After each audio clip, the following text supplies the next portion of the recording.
हाँ जी, good morning. आज हम बात करेंगे सीए इंटर नवंबर 2022 के लिए जो एडवांस अकाउंटिंग का आरटीपी इशू हुआ है उसके बारे में। आइए देखते हैं कौन कौन से क्वेश्चंस उसमें ऐड हुए हैं। सबसे पहला जो क्वेश्चन ऐड हुआ है वो है आपका डिसोल्यूशन ऑफ पार्टनरशिप फर्म का। पार्टनर्स हैं PQR और have called you to assist them in winding up of affair of their partnership as on 31/12/20। अपनी पार्टनरशिप को वाइंड अप करना चाह रहे हैं वो, और बैलेंस शीट उन्होंने दे दी है उस समय की। और वाइंड अप करने के लिए इंफॉर्मेशन जो गिवन है, partner share profit and losses in the ratio 4:3:2। Cash is distributed, cash की डिस्ट्रीब्यूशन जो होगी वो एंड ऑफ ईच मंथ होगी। ए समरी ऑफ लिक्विडेशन ऐसे है, जनवरी में ये एसेट बिके हैं, ये खर्चे हुए हैं, फरवरी में आपके ये खर्चे हुए हैं, मार्च में आपके ये खर्चे हुए हैं, और इतना इतना कैश रिलाइज हुआ है। You are required to prepare a schedule of cash payment amongst the partner by highest relative capital method. आपको याद होगा जब आप डिसोल्यूशन ऑफ पार्टनरशिप करते हो एडवांस अकाउंटिंग में, उसके दो पार्ट हैं, एक पार्ट 1 है, एक पार्ट 2 है। पार्ट 1 में आपका नॉर्मल डिसोल्यूशन होता है, इंसॉल्वेंसी ऑफ पार्टनर होता है, और फिर इंसॉल्वेंसी ऑफ फर्म होता है। इसके बाद आपके पास कैश डिस्ट्रीब्यूशन शीट आती है जिसमें हम लोग एक मैक्सिमम लॉस मेथड फॉलो करते हैं जो कि इंसॉल्वेंसी के केस में फॉलो किया जाता है, और दूसरा आप ये वाला HRCM यानी कि highest relative capital method follow करते हैं। सेकेंड पार्ट में जब आप जाते हो डिसोल्यूशन के, तो उसमें आपके पास आता है सेल ऑफ पार्टनरशिप फर्म और conversion of partnership firm into company and amalgamation of partnership firm. तो ये जो क्वेश्चन है ये फर्स्ट पार्ट का है, पहले पार्ट का है, पहली डिवीजन का है, पहले यूनिट का है। और ये क्वेश्चन कैश डिस्ट्रीब्यूशन शीट बनाने का है जिसमें हमें HRCM मेथड फॉलो करना होता है। इस मेथड के रूल्स क्या है? सबसे पहले आप जो डिस्ट्रीब्यूशन शीट बनाओगे उसमें सबसे पहले पेमेंट आप लिक्विडेशन एक्सपेंसेस को करोगे, उसके बाद आप सिक्योर्ड क्रेडिटर्स को पे करते हो, सिक्योर्ड क्रेडिटर के बाद आते हैं अनसिक्योर्ड क्रेडिटर्स को, अनसिक्योर्ड क्रेडिटर के बाद आते हैं स्पाउस लोन, स्पाउस लोन के बाद आते हैं पार्टनर्स लोन, पार्टनर लोन के बाद आते हैं पार्टनर्स कैपिटल। जब आप पार्टनर्स के कैपिटल में पैसा बांटोगे ना, तो वहां आपको HRCM फॉलो करना होगा, यानी कि highest relative capital method follow करना होगा। हाईएस्ट रिलेटिव कैपिटल मेथड का मतलब होगा जिस पार्टनर का पर शेयर कैपिटल सबसे ज्यादा होगा उसको पहले पेमेंट होगी और बाद में दूसरे पार्टनर्स को पेमेंट होगी। ठीक है, तो वो फॉलो करना है। बहुत इजी क्वेश्चन है, ऐसा क्वेश्चन आपकी बुक में ऑलरेडी आपने किया हुआ है। तो land, building, plant machinery, furniture and fixture, stock, debtor, cash, ये लोन है पी का और क्यू का, और ये टोटल हो गया आपका एसेट्स का। और लाइबिलिटी साइड में आपके पास पी का कैपिटल, क्यू और आर का कैपिटल है। एंड क्रेडिटर्स हैं। पार्टनर्स को जो पेमेंट करनी है वो at the end of each month करनी है। जनवरी में आपको इतना पैसा रिलाइज हुआ डेटर से, इतना पैसा आपको सेल ऑफ फर्नीचर से रिलाइज हुआ। ये आपने लिक्विडेशन एक्सपेंसेस माइनस कर दिए हैं, जैसे मैंने आपको बोला था सबसे पहले आपको लिक्विडेशन एक्सपेंसेस माइनस करने होंगे, और इतना पैसा आपने रिटेन कर लिया है। तो आप देखिए जनवरी में आपके पास ऑलरेडी उससे पहले आपके पास 9,000 का कैश भी है। ओके, तो ये भी हम बांट देंगे। तो जैसे जैसे पैसा आएगा, इसे हम पीस मिल डिस्ट्रीब्यूशन बोलते हैं। आपको वेट नहीं करनी होती यहाँ पर कि जैसे सारा पैसा इकट्ठा होगा फिर बांटेंगे। आप जैसे जैसा पैसा आपको आता जाएगा वैसे वैसे आप बांटते जाओगे। शुरू में आप लिक्विडेशन एक्सपेंसेस, फिर सिक्योर्ड क्रेडिटर, फिर unsecured creditors, then spouse loan, then partner loan, then partners capital. ठीक है, तो आइए आपको डिस्ट्रीब्यूशन शीट बनानी होती है। मैं आपको सोल्यूशन पे ले चलता हूँ। बहुत इजी क्वेश्चन है, इसमें कुछ खास नहीं है बताने वाला। आपने अगर डिसोल्यूशन का टॉपिक किया हुआ है तो उसमें ये क्वेश्चंस ऑलरेडी किए होंगे। यहाँ तक होगा ये क्वेश्चन। हाँ, एक मिनट। आपका जो क्वेश्चन है वो डिसोल्यूशन का है, ये रहा। इस तरीके से आपको डिस्ट्रीब्यूशन शीट बनानी है, इस तरीके से। ठीक है, आपके पास क्रेडिटर्स इतने हैं, ये टोटल क्रेडिटर्स है और तो कुछ है नहीं है।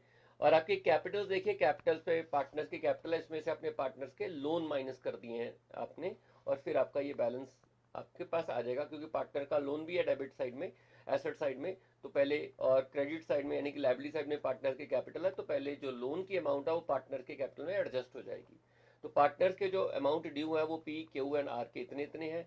और क्रेडिटर्स आपको गिवन है। सबसे पहली पेमेंट आपको ऑफ कोर्स लिक्विडेशन एक्सपेंसेस की करनी है। तो आपके पास ओपनिंग बैलेंस था 9,000, और ये रिलाइजेशन आपको एसेट रिलाइज हुए हैं जनवरी में।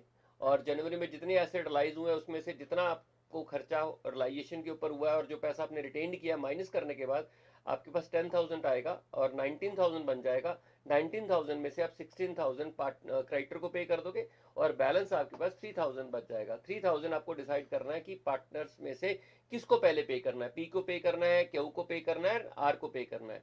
इसके लिए हम एचआरसीएम फॉलो करेंगे। यहाँ पर आप देखिए नीचे एचआरसीएम में हम लोग एक पेमेंट ऑर्डर डिसाइड कर लेते हैं। ये डिसाइड करके कि किस पार्टनर का कैपिटल पर शेयर मिनिमम है उसको बेस लेके दूसरे को एक्सेस कैपिटल कैलकुलेट कर लेते हैं और जिस पार्टनर का एक्सेस कैपिटल होता है सबसे पहले हम उसको पेमेंट करते हैं। तो हमने यह डिसाइड किया कि सबसे पहले जो पेमेंट होने वाली है वो किसको होगी, आर को होगी और फिर आर को पेमेंट करने के बाद 4500 पी एंड क्यू को होगा। तो नहीं, हाँ इतना पेमेंट उसको होगा, partners P Q N R को होगा। उसके बाद जब वो रेशियो में आ जाएंगे देन पी क्यू आर तीनों को पेमेंट होने वाली है। तो डिसाइड करना पड़ेगा किसको पहले पेमेंट होनी है, आपको यहाँ पे डिसाइड करके बता दिया गया है। ठीक है, तो इसी तरीके से जैसे कैश बचेगा आपको पहले आर को पेमेंट कर देनी है, फिर फरवरी का कैश कलेक्शन होगा, फिर वहां से पेमेंट होगी और फिर मार्च का कैश कलेक्शन होगा, फिर उसी ऑर्डर में आपको पेमेंट करती जानी है। बहुत ईजी क्वेश्चन है, इसमें कुछ खास पॉइंट नहीं है। हाँ एक पॉइंट इसमें है कि अगर कोई पार्टनर एसेट ले जाता है, ये आपको मैंने क्लासेस में भी बताया था कि एचआरसीएम में अगर कोई पार्टनर एसेट ले जाता है और वो एसेट अपने प्रपोर्शनेट शेयर से ज्यादा लेके जाता है तो उस केस में आप उसको एसेट तो दे दोगे क्योंकि वो अपने प्रपोर्शनेट शेयर से ज्यादा लेके जा रहा है, तो आपको एचआरसीएम दोबारा से फॉलो करना पड़ेगा to calculate the exact amount paid. जो रीऑर्डर आपका जो आएगा पेमेंट का वो दोबारा से डिफाइन करना पड़ेगा आपको अगर कोई पार्टनर एसेट लेके जाता है। तो इस केस में क्वेश्चन में पार्टनर एक मशीन लेके गया हुआ, ये देखिए आर ले गया मशीन और हालांकि उसको उतना पैसा बनता नहीं था जितने की मशीन ले गया है वो, तो यहाँ पे आपको एचआरसीएम सेकेंड बार फॉलो करके एक नया ऑर्डर डिफाइन करना पड़ेगा और फर्दर जो मार्च की पेमेंट है उस नए ऑर्डर में होगी। तो this is the main thing इस क्वेश्चन में यही है। बाकी आपने अगर एचआरसीएम मेथड किया होगा तो one of the easy question है उस मेथड का। ठीक है जी, आइए चलते हैं नेक्स्ट क्वेश्चन पे। हमारा जो नेक्स्ट क्वेश्चन है वो भी डिसोल्यूशन का ही है। अच्छा ये थ्योरी का क्वेश्चन है, उम्मीद है कि आपको थ्योरी ऑलरेडी आती है। तो इसमें तो पूछा है कि can a partner be called upon to pay a liability of LLP, if yes under what circumstances. तो अगर आपने एलएलपी की तैयारी की है तो आपको इसका आंसर आता होगा। ठीक है, चलते हैं क्वेश्चन नंबर 2 पे। ये आपके डिसोल्यूशन के यूनिट 2 का क्वेश्चन है। यूनिट 2 में जो क्वेश्चन पूछा गया है वो क्या है, वो है you are required to show the realisation account. आपको रियलाइजेशन अकाउंट बनाना है, पार्टनर का कैपिटल अकाउंट बनाना है in the books of firm assuming that all the transaction are duly completed. और किया क्या जा रहा है, A and B profit sharing ratio equally. ठीक है जी, they want to convert their business into limited company. वो अपने बिजनेस को लिमिटेड कंपनी में कन्वर्ट करना चाहते हैं और कौन सी डेट को कन्वर्ट करना चाहते हैं, 31 दिसंबर को वो कन्वर्ट करना चाहते हैं। When their balance sheet stood as follow, उनकी बैलेंस शीट गिवन है आपके पास, क्रेडिटर्स हैं, लोन है, बैंक ओवरड्राफ्ट, रिजर्व फंड है, कैपिटल अकाउंट्स हैं ए और बी के, ये वगैरह एसेट्स गिवन है। आपको याद होगा कन्वर्जन और सेल में अगर आप पार्टनरशिप की कन्वर्जन करते हो या सेल करते हो तो ट्रीटमेंट सेम ही आता है। फर्क सिर्फ एक ही बात पर आता है कि जो पैसा अगर सेल करते हो तो जनरली क्या मिलता है आपको, कैश वगैरह मिल जाते हैं, डिवेंचर वगैरह मिल जाते हैं, और अगर आप कन्वर्जन करते हो तो आपको मिल जाता है या तो आपको इक्विटी शेयर मिल जाते हैं या आपको प्रेफरेंस शेयर मिल जाते हैं। कन्वर्जन बस यही फर्क होता है। इस क्वेश्चंस में एक और चैलेंज होता है कि जो परचेज कंसिडरेशन आपको मिली होती है उसको बांटना कैसे होता है। क्वेश्चन बता देता है कि जो सामने वाली कंपनी से आपको परचेज कंसिडरेशन मिलती है वो कैसे बांटना, अगर वो नहीं बताएगा तो लास्ट एग्रीड कैपिटल होंगे ना पार्टनर्स के, उसमें आप परचेज कंसिडरेशन को बांट दोगे। ठीक है सर, आइए क्या क्या एडजस्टमेंट है। आपको ये भी मालूम होगा ऐसे क्वेश्चन में सबसे पहला स्टेप हमारा होता है to calculate the purchase consideration. हमें परचेज कंसिडरेशन सबसे पहले कैलकुलेट करनी होती है। The goodwill of the firm is to be valued at 2 year purchase of the profit of average of previous 3 year. ठीक है, गुडविल निकालनी है। All the assets and liabilities were taken over by company, बिल्कुल सारे asset और liabilities लेके जा रही है। Loan creditor agree to accept 7.5% redeemable preference share in settlement of इस क्लेम। मेरी बात समझो, इस पॉइंट की आपके क्वेश्चन में कोई रेलेवेंस नहीं है। लोन क्रेडिटर्स एक्सेप्ट करते हैं 7.5% redeemable preference shares in settlement of their claim. अब जो खरीदने वाली कंपनी है वो लोन क्रेडिटर को खरीद के क्या ट्रीट करती है, उनको कैश पे कर देती है, उनको डिबेंचर दे देती है, उनको प्रेफरेंस शेयर दे देती है, उनको कैश दे देती है, उससे पार्टनरशिप फर्म को कोई मतलब नहीं है, कोई लेना देना नहीं है, तो इसकी कोई ट्रीटमेंट नहीं होगी। क्योंकि साफ लिखा है कि ये कंपनी इनको डिस्चार्ज कर रही है, तो कंपनी आपके क्रेडिटर ले जाएगी, और वहां आप कैसे डिस्चार्ज करती है कंपनी, इससे आपको कोई मतलब नहीं है। ठीक है, ओके, बच्चे इसी पॉइंट में कंफ्यूज हो जाएंगे, इसमें कोई ट्रीटमेंट नहीं होगी। Land and building and plant and machinery valued कर रखे हैं 4,96,000, इस वैल्यू पर लेके जाएंगे। Vendor to be set allotted equity share allot करेंगे, और ये आपको पास्ट ईयर्स के प्रॉफिट दिए गए हैं। गुडविल निकालने के लिए the past working result of the firm showed that they had made profit of 1,20,000 in 2019, 1,44,000 in 2020 and 1,68,000 in 2021 after setting aside 8,000 to reserve fund each year। तो इनमें से 8,000 ऑलरेडी माइनस है, बेसिकली ये 1,28,000 बन जाएगा, और इसमें आप 8,000 ऐड कर लीजिए तो 152 बन जाएगा। ठीक है जी, और इसमें आप 8,000 ऐड कर दीजिए तो 176 बन जाएगा। तो इतने प्रॉफिट लेके चलने हैं। ये जानबूझ के इन्होंने ये पॉइंट दिया हुआ कि 8,000 हमने ऑलरेडी माइनस कर रखा है, तो आप 8,000 को ऐड बैक कर दीजिए, फिर एवरेज ले लीजिए और एवरेज को 2 से मल्टीप्लाई कर दीजिए, आपके पास गुडविल आ जाएगी। ठीक है, बस बाकी क्वेश्चन तो ईजी है, आपको रियलाइजेशन अकाउंट बनाना है, पार्टनर के कैपिटल अकाउंट बनाने हैं, और इन the books of firm, firm की बुक्स में करना है। तो सबसे पहला स्टेप है आपको कैलकुलेट करना होगा परचेज कंसिडरेशन। परचेज कंसिडरेशन एक नेट एसेट मेथड से होता है, एक नेट पेमेंट मेथड से होता है। आपको याद होगा, पेमेंट मेथड तो यहाँ लगेगा नहीं क्योंकि हमें मालूम ही नहीं है कि क्या पे हुआ है। हम यहाँ पर नेट एसेट मेथड फॉलो करके परचेज कंसिडरेशन को कंप्यूट करेंगे। तो कई आइए, सबसे पहले ये बुक वैल्यू पे ले लेंगे, ये बुक वैल्यू पे ले लेंगे, ये बुक वैल्यू पे लेंगे, ये बुक वैल्यू पे लेंगे, और प्लांट एंड मशीनरी और लैंड एंड बिल्डिंग की वैल्यू गिवन है। प्लांट एंड मशीनरी लेके जा रहा है वो 96,000 पर, और लैंड बिल्डिंग 4 लाख के ऊपर, तो इसकी जगह के ऊपर 96,000 आ जाएगा, और इसकी जगह के ऊपर 4 लाख आ जाएगा। ठीक है जी, इसके अलावा सन्ड्री क्रेडिटर्स लेके जा रहे हो, लोन क्रेडिटर लेके जा रहे हो, बैंक ओवरड्राफ्ट लेके जा रहे हो, साथ में गुडविल भी आप ऐड कर लोगे, जो भी अमाउंट आएगी वो आपकी परचेज कंसिडरेशन हो जाएगी। Once you have calculated the purchase consideration, आगे का स्टेप तो इजी है, आप सारे एसेट को रियलाइजेशन में ट्रांसफर कर दीजिए, सारी लायबिलिटीज को रियलाइजेशन में ट्रांसफर कर दीजिए, रिजर्व फंड और पार्टनर के कैपिटल अकाउंट में ट्रांसफर हो जाएंगे। आप परचेज कंसिडरेशन ड्यू कर लीजिए, रिसीव कर लीजिए, रियलाइजेशन को क्लोज कर दीजिए, और रियलाइजेशन पार्टनर्स में बांट दिया जाएगा। और सिमिलरली जो परचेज कंसिडरेशन आएगी, हमें मालूम नहीं है कैसे बांटना है, तो जो भी उनके लास्ट एग्रीड कैपिटल होंगे, लास्ट फाइनल कैपिटल होंगे पार्टनर्स के, पीएन ए एन बी के, उसमें उसको बांट दीजिए। तो इस तरीके से आपका ये क्वेश्चन होगा। बहुत इजी क्वेश्चन है, इसमें जो मेन पॉइंट है वो ये है, ये जो मैंने कलर किया है, ब्राउन कलर किया है, इस पॉइंट को आपको इग्नोर करना है, क्योंकि लोन क्रेडिटर को कंपनी सामने वाली क्या पे कर रही है हमें उससे कोई मतलब नहीं है। और दूसरा जो 8,000 यहाँ पे इन्होंने माइनस कर रखा है, वो आप एड बैक करके फिर आप गुडविल निकालोगे, और परचेज कंसिडरेशन सीधी सीधी निकल जाएगी। सारे एसेट्स सारी लायबिलिटीज लेके जा रहे हैं, जिनके एसेट्स की good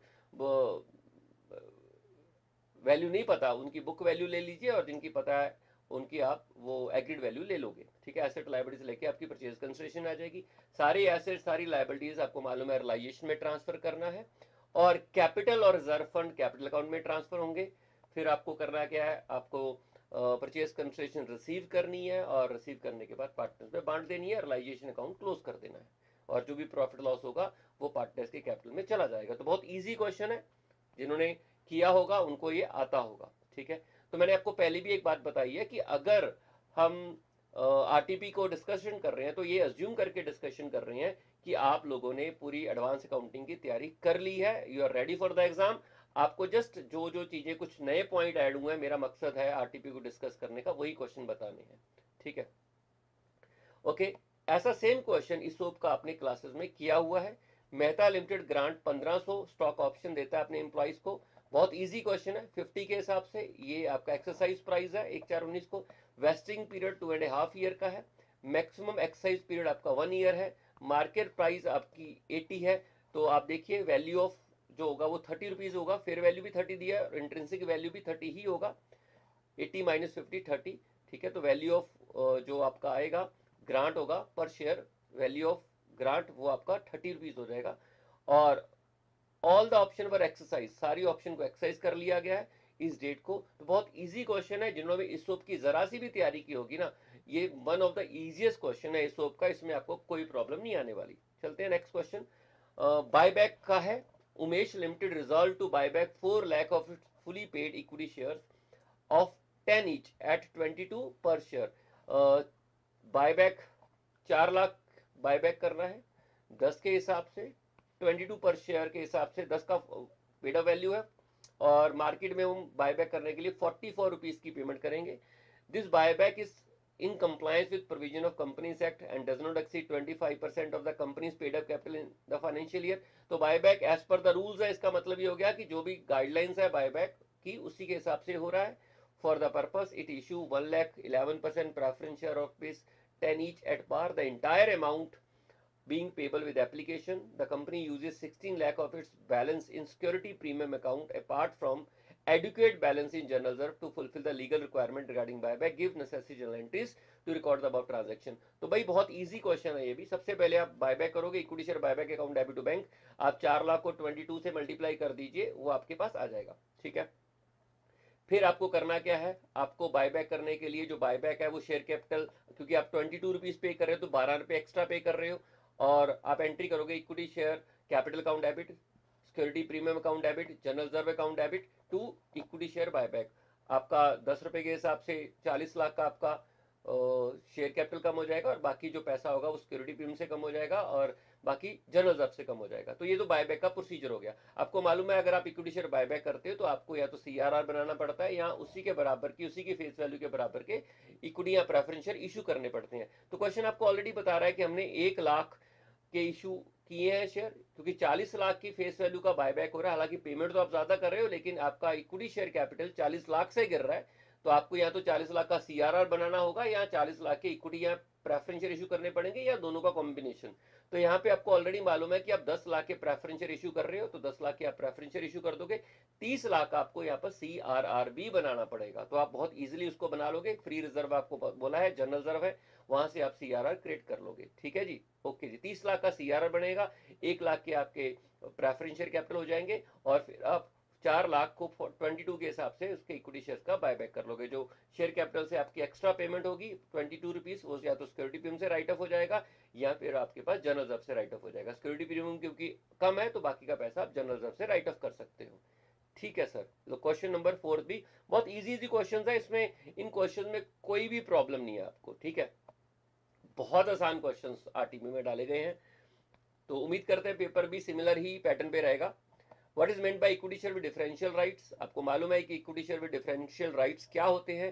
can preference shares be also issued with differential rights? Preference share आपको ऑलरेडी मालूम है, equity share with differential rights का मतलब ऐसे शेयर्स जिसमें राइट्स डिफरेंट होते हैं with regard to dividend, with regard to voting power, इनके राइट्स शेयर्स राइट्स डिफरेंट होते हैं, उनको बोलते हैं equity share. Normal equity share से उनके राइट्स अलग होते हैं, चाहे वो right different in with regard to dividend हो, चाहे वो right different with regard to voting power हो, उनको बोलते हैं equity share with differential rights.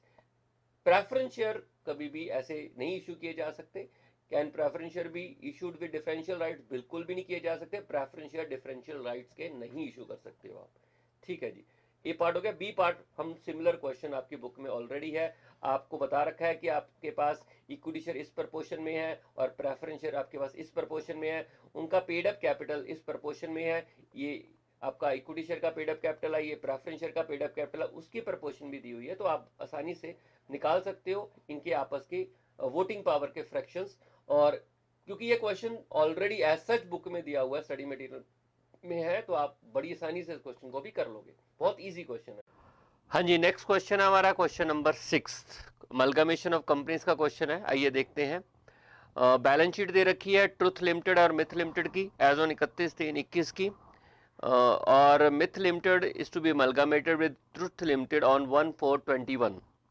ठीक है जी, अमलगमेशन नेचर ऑफ परचेज है। आपको मालूम है कि अमलगमेशन मर्जर की नेचर की भी होती है और परचेज के नेचर की भी होती है कई बार। ये दोनों की बैलेंस शीट्स गिवन है और नीचे एडजस्टमेंट देखते हैं क्या दिया हुआ है। एडजस्टमेंट में दिया है Truth Limited would issue 12% debentures to discharge the claim of debenture holder of Myth Limited. Myth Limited के जो डिवेंचर होल्डर्स हैं, मिथ लिमिटेड के डिवेंचर होल्डर्स हैं 14% डिवेंचर्स हैं 1,50,000 के। ठीक है, मिथ लिमिटेड जो है वो अमलगमेट हो रही है ट्रुथ लिमिटेड में, और मिथ लिमिटेड के डिवेंचर होल्डर को ट्रुथ लिमिटेड अपने 12% डिवेंचर दे रहा है।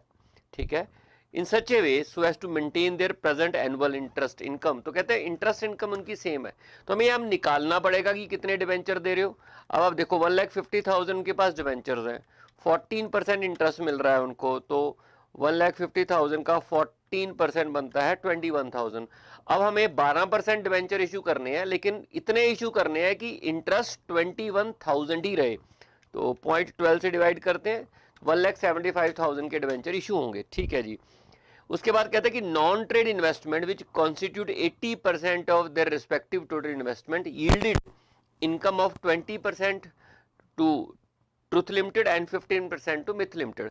कहते हैं जो ये इन्वेस्टमेंट्स है ना, इनकी दे रखी है यहाँ पर, ये 1,87,500 एंड 1 लाख, इसमें से कहते हैं 80% इन्वेस्टमेंट नॉन ट्रेड इन्वेस्टमेंट है। देखिए इन्वेस्टमेंट, ट्रेड इन्वेस्टमेंट क्या होती है और नॉन ट्रेड इन्वेस्टमेंट क्या होती है।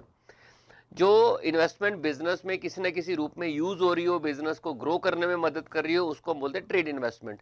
और जो इन्वेस्टमेंट बिजनेस में किसी भी रूप में यूज नहीं हो रही होती है, हम उसको बोलते हैं non trade investment. Non trade investment की जो इनकम होती है वो ट्रेडिंग इनकम में नहीं आती, ऑपरेटिंग इनकम में बेसिकली नहीं आती है, उनको हटा दिया जाता है, ऑपरेटिंग इनकम का पार्ट नहीं है। तो उन्होंने बोला हुआ है 1,87,500 का 80%, आई थिंक 1,87,500 का 80%, 1,50,000 और 1 लाख का 80%, 80,000, ये दोनों नॉन ट्रेड इन्वेस्टमेंट्स हैं। इनकी इनकम जो है नॉन ऑपरेटिंग इनकम है, इनको ऑपरेटिंग इनकम में काउंट नहीं किया जाएगा। ट्रुथ लिमिटेड के केस में ये इनकम 20% है और मिथ लिमिटेड के केस में ये इनकम आई थिंक 15% है। आप सर एग्जांपल दे दीजिए कोई नॉन ट्रेड इन्वेस्टमेंट का। नॉन ट्रेड इन्वेस्टमेंट मतलब इन्वेस्टमेंट लैंड में इन्वेस्ट कर दिया आपको, जो बिजनेस के लिए यूज नहीं हो रहा हो, आपने इन्वेस्टमेंट एफडी में कर दिया, आपने म्यूचुअल फंड में इन्वेस्टमेंट्स कर दी जो बिजनेस को ग्रो करने में मदद नहीं कर रहे हैं, लेकिन आपको इनकम जरूर दे रहे हैं, तो इसको हम बोलते हैं नॉन ट्रेड इन्वेस्टमेंट। ठीक है जी। Non trade investment which constitute 80% of the respective total investment yielded income of 20% to T Limited and 15% to M Limited. This income is to be deducted from profits while computing average profit for the purpose of calculating goodwill. Goodwill calculate करते समय कहते हैं ये income को consider नहीं करना। ये point ना भी लिखा जाता तब भी हमें मालूम था कि गुडविल कैलकुलेट करते समय हम कभी भी non trade income, non trading income consider नहीं करते हैं। ठीक है सर। प्रॉफिट उनके 3 सालों के दे दिए हैं बिफोर टैक्स, टी लिमिटेड और एम लिमिटेड के। Goodwill is to be calculated on the basis of simple average of 3 year profit using capitalization method taking 18% as normal rate of return. ठीक है, कैपिटलाइजेशन मेथड से goodwill निकालना है और 18% normal rate of return है। Taxation आपको ignore करना है। Purchase consideration is to be discharge by Truth Limited on the base of intrinsic value per share. Intrinsic value, purchase consideration intrinsic value के हिसाब से निकालनी है और आपको ट्रुथ लिमिटेड की आफ्टर अमलगमेशन बैलेंस शीट बनानी है। तो 3 स्टेप्स रहेंगे यहाँ पर। सबसे पहले आप कैपिटल एम्प्लॉयड निकालोगे ताकि आप गुडविल निकाल सको, बेसिकली आप गुडविल निकालोगे। दूसरा आप इंट्रिंसिक वैल्यू निकाल के परचेज कंसिडरेशन निकालोगे। तीसरा आप उसकी बैलेंस शीट बनाओगे। ठीक है, तो सबसे पहला स्टेप तो आपको गुडविल निकालने का होगा। गुडविल निकालने के लिए आपको कैपिटल निकालना पड़ेगा, क्योंकि गुडविल के 3 मेथड्स होते हैं, आपको मालूम होगा। एक एवरेज मेथड होता है, एक सुपर प्रॉफिट मेथड होता है, एक कैपिटलाइजेशन मेथड होता है। यहाँ पे क्वेश्चन आपको कैपिटलाइजेशन मेथड निकालने को बोलता है, तो पहले हम कैपिटल निकाल लेते हैं। कैपिटलाइजेशन मेथड से कैपिटल निकालना पड़ेगा कि कितना नॉर्मल कैपिटल है। ओके, और उसे नॉर्मल रेट ऑफ रिटर्न देखनी पड़ेगी। ठीक है, तो नॉर्मल कैपिटल दोनों का अब क्लियर है। एक काम करते हैं, टोटल एसेट्स ले लेते हैं। टोटल एसेट में से आपने जो नॉन ट्रेड इन्वेस्टमेंट्स है वो माइनस कर देनी है, उसमें से आप लायबिलिटीज माइनस कर दीजिए, करंट वाली और अदर वाली लायबिलिटीज माइनस कर दोगे तो आपके पास कैपिटल आ जाएगा। मैं दोबारा रिपीट कर रहा हूँ, टोटल एसेट ले लीजिए, उसके उस एसेट्स में से आपको नॉन ट्रेड इन्वेस्टमेंट्स आपको हटा देनी है, क्योंकि वो आपके कैपिटल एम्प्लॉयड का पार्ट नहीं होगा for the purpose of amalgamation, और वैसे भी नहीं होता है वो। ठीक है, कैपिटल एम्प्लॉयड में वो काउंट नहीं होता गुडविल कैलकुलेशन करने के लिए। तो हम लोग दोनों के जो टोटल एसेट्स हैं उसमें से आप लोग हटा दीजिए नॉन ट्रेड इन्वेस्टमेंट्स, और उसमें से आप लायबिलिटीज माइनस कर दीजिए। रिजर्व एंड सरप्लस माइनस नहीं करना, सिर्फ लायबिलिटीज माइनस करनी है, आपके पास दोनों के कैपिटल आ जाएंगे। ठीक है, फिर हम लोग निकालते हैं सेकंड स्टेप के ऊपर कि गुडविल कितनी आएगी। गुडविल निकालने के लिए हम लोग एवरेज प्रॉफिट निकाल लेते हैं। ये तीनों के एवरेज प्रॉफिट है, इनमें से तीनों में से आपको माइनस कर देना नॉन ट्रेडिंग इन्वेस्टमेंट्स जो इनकम आती है वहां से। ठीक है, ट्रुथ लिमिटेड के केस में 20% है, 1,50,000 का, यानी कि 30,000 हर एक में से माइनस कर दीजिए, और उधर 80,000 का 15% है, तो यानी कि 12,000 हर एक साल की प्रॉफिट में से माइनस कर देंगे तो आपके पास ऑपरेटिंग इनकम आ जाएगी। एवरेज ले लीजिए, इसकी एवरेज प्रॉफिट आ जाएगा, और फिर आप इस एवरेज प्रॉफिट को कैपिटलाइज कर दीजिए नॉर्मल, यानी कि 18% रेट ऑफ रिटर्न से, तो उससे आपके पास कैपिटलाइज वैल्यू आ जाएगी बिजनेस की। जब आप कंपेयर करोगे उनकी कैपिटल से, एक्चुअल कैपिटल से और कैपिटलाइज वैल्यू से, तो आपको जो डिफरेंस मिलेगा वो गुडविल मिलेगा। इस तरीके से आप गुडविल निकाल लोगे। सेकंड स्टेप रहेगा, आप इंट्रिंसिक वैल्यू निकालोगे दोनों कंपनीज के शेयर्स की। इंट्रिंसिक वैल्यू निकालने के लिए आपको मालूम होता है, इंट्रिंसिक वैल्यू का मतलब होता है अगर कंपनी को आप इमेजिनरी बेसिस के ऊपर लिक्विडेट कर दो तो इक्विटी शेयर होल्डर के हाथ में जो पैसा बचेगा पर शेयर वो उनकी इंट्रिंसिक वैल्यू होगी। तो इस केस में हम लोग सारे एसेट को बेचेंगे। आप देखिए हम लोग बेचेंगे एसेट्स को। एसेट कौन कौन से हैं आपके पास? आप पीपी को इसी प्राइस पर बेचोगे। इन्वेस्टमेंट जो लेनी है वो भी आपने बेच देनी है सारी, ठीक है, चाहे वो ट्रेड इन्वेस्टमेंट हो चाहे नॉन ट्रेड इन्वेस्टमेंट हो, सारी इन्वेस्टमेंट की सेल कर देनी है आपने। करंट एसेट भी आपको बेच देनी है। इस तरीके से सारे एसेट आपको बेच देने हैं। लायबिलिटीज को आपको पे कर देना है। हाँ, गुडविल एक जरूर ले लेना क्योंकि वो ऐसा एसेट है जो एग्जिस्ट तो कर रहा है लेकिन बुक्स में रिकॉर्ड नहीं हो रहा, तो उसको भी आप इंट्रिंसिक वैल्यू कैलकुलेट करते समय गुडविल को कंसीडर करोगे। ये बात मैंने आपको क्लासेस में भी बताई थी। लायबिलिटीज माइनस करोगे, लायबिलिटीज माइनस करोगे। डिबेंचर के केस में 1,75,000 माइनस होगा 150 की जगह, क्योंकि रियल वैल्यू उसकी 175 है। और फिर current liabilities as such minus हो जाएंगी, other current liabilities as such minus हो जाएंगी। जो डिवाइड करके माइनस करके आएगा वो इंट्रिंसिक वैल्यू बिजनेस की होगी। जब आप नंबर ऑफ इक्विटी शेयर से डिवाइड कर दोगे तो उससे आपके पास intrinsic value of equity share आ जाएगी, ठीक है। तो एक तरीके से आपको स्वैप रेशियो पता चल जाएगी और उससे आप परचेज कंसिडरेशन निकाल लोगे फॉर द मिथ लिमिटेड, ठीक है, ओके। और उसके बाद तो आपको बैलेंस शीट ही बनाना है, फिर तो कोई प्रॉब्लम नहीं है, ठीक है। आइए बैलेंस शीट बनाते समय मैं आपको बता देता हूं क्या क्या चीजें लेनी होंगी।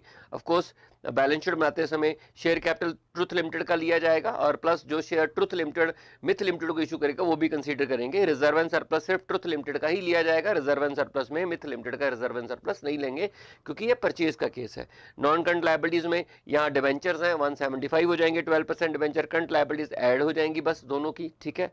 और नॉन करंट एसेट में अच्छा एक चीज और मैं बता दूं, रिजर्व एंड सरप्लस में ना एक आई थिंक ये एक्सपोर्ट प्रॉफिट रिजर्व है, ये लेने हैं आपको। ये आपको याद होगा ये वाले 25,000 लेने हैं। तो रिजर्व में से सिर्फ 25,000 लेना है। आपको याद होगा मैंने बोला था परचेस अगर का भी केस हो तो भी स्टैट्यूटरी रिजर्व जो है वो आप लेके जाओगे, अमलगामेटेड कंपनी जो है वो लेके जाएगी। तो ये आपके स्टैट्यूटरी रिजर्व है, एक्सपोर्ट प्रॉफिट रिजर्व, ये आपको लेके जाने हैं, ठीक है। और आपको याद होगा इसकी ट्रीटमेंट क्या होती है। इसकी ट्रीटमेंट आपको करवाई थी। आप अमलगामेशन एडजस्टमेंट रिजर्व अकाउंट डेबिट करोगे और एक्सपोर्ट प्रॉफिट रिजर्व को क्रेडिट करोगे तो आपकी रिजर्व एंड सरप्लस में 25,000 जुड़ जाएगा और माइनस अमलगामेशन एडजस्टमेंट रिजर्व 25,000 का ही माइनस हो जाएगा, ठीक है। ये मैं आपको ऑलरेडी क्लासेस में समझा चुका हूं। और ये आपको एज सच ऐड करना है, गुडविल भी आपको ऐड करनी है और इन्वेस्टमेंट भी आपको ऐड करनी है, करंट एसेट्स भी आपको ऐड करनी है और आपकी बैलेंस शीट बन जाएगी। आइए देखते हैं सॉल्यूशन क्या है।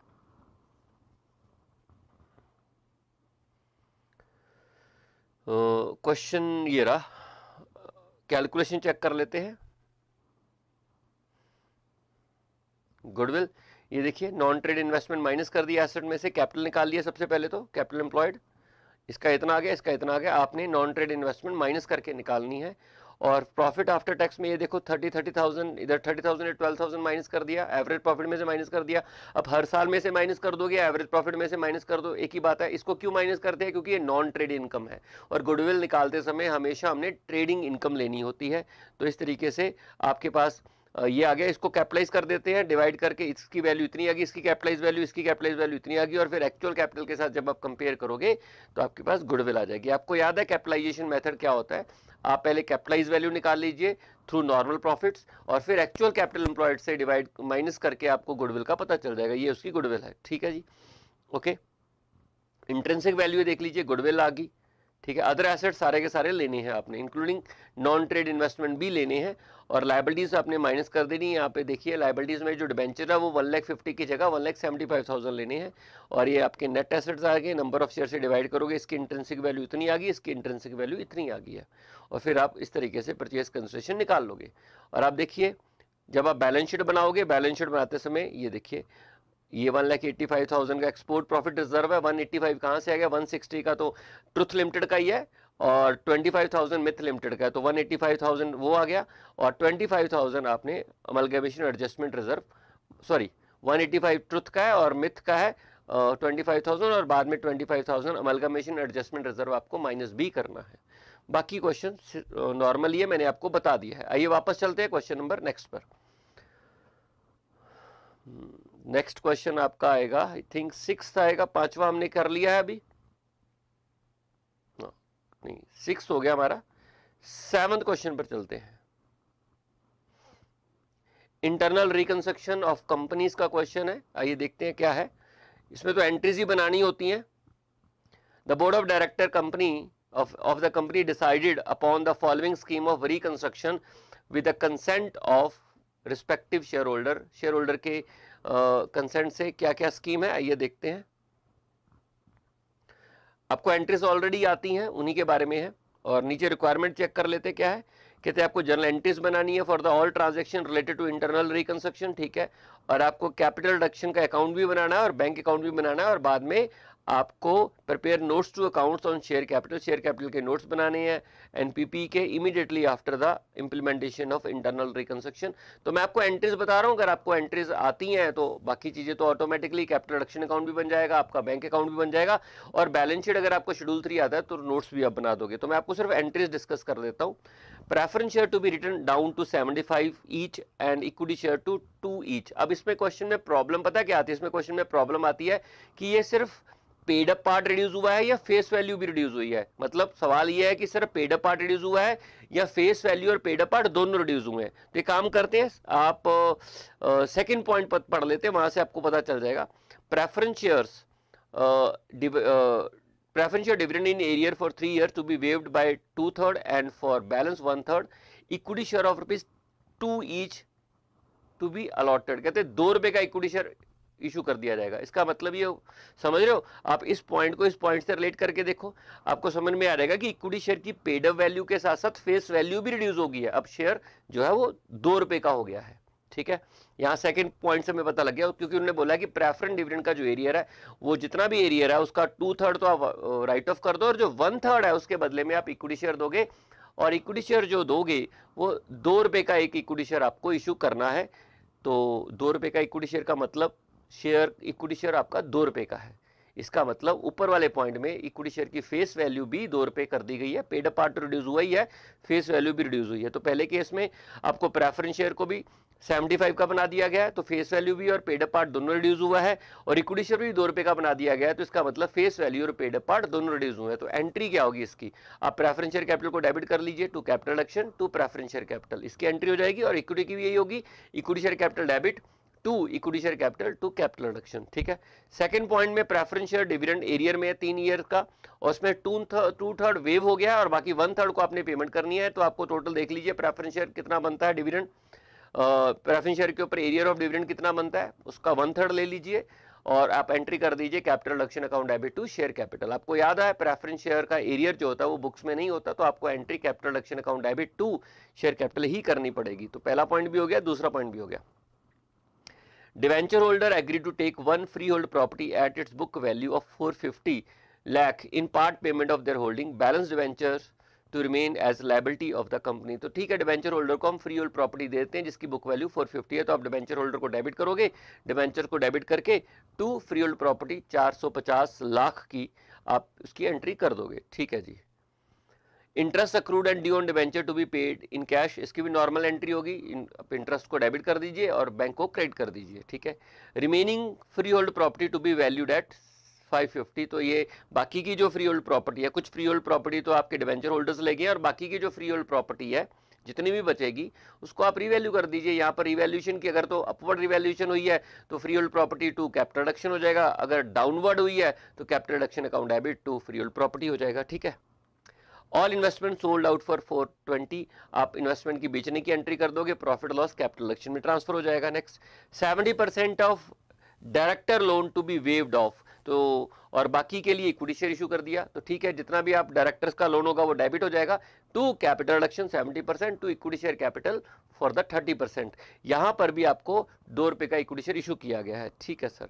40% of trade receivable and 80% of inventories to be return off, तो एक काम करते हैं राइट ऑफ कर देते हैं इन दोनों को, आप कैपिटल रिडक्शन डेबिट करोगे to trade receivable 40% value to inventories 80% value लेके आप कैपिटल रिडक्शन में ट्रांसफर कर दोगे।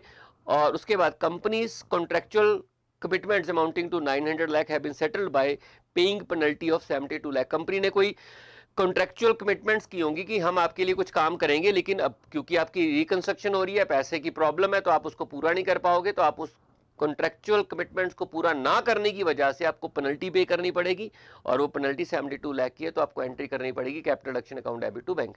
इसके अलावा अगर आपके पीएनएल में कोई डेबिट बैलेंस होगा, कोई गुडविल होगी, तो उसको राइट ऑफ कर देंगे कैपिटल रिडक्शन के साथ, और जो बैलेंस कैपिटल रिडक्शन बचेगा वो कैपिटल रिजर्व में ट्रांसफर हो जाएगा। ठीक है, तो बहुत ईजी क्वेश्चन है, एंट्रीज मैंने आपको बता दी हैं, और आपको कैपिटल रिडक्शन अकाउंट बनाना आता ही है, और बैंक अकाउंट भी आपको ऑलरेडी आता है। तो उसके अलावा आपको शेयर कैपिटल का नोट बनाना है, आपको बैलेंस शीट पूरी बनाने की जरूरत नहीं है, और आपको पीपीई का नोट बनाना पड़ेगा। ठीक है, तो ये क्वेश्चन भी हमारा हो गया है, इजी क्वेश्चन है। अभी तक जितने भी क्वेश्चन हम लोगों ने किए सारे के सारे आसान है, इसको नया पॉइंट ऐड नहीं हुआ है।